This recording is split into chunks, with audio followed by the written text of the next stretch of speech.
Hello and welcome back to our channel. Today's video I'm going to show you how to fix your SHEIN app loading problem. So first and foremost, this could be your internet issue. Go ahead, open this menu right here, and if you think your Wi-Fi is slower, you're going to have to switch it to your mobile data. If you have a secondary Wi-Fi, that is even better. Go ahead and connect it to your secondary Wi-Fi. Once done, launch your SHEIN app and see if this fixes your problem.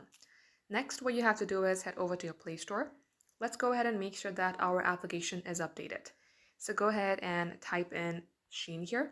Search for SHEIN if it says update. Select update and update your SHEIN app.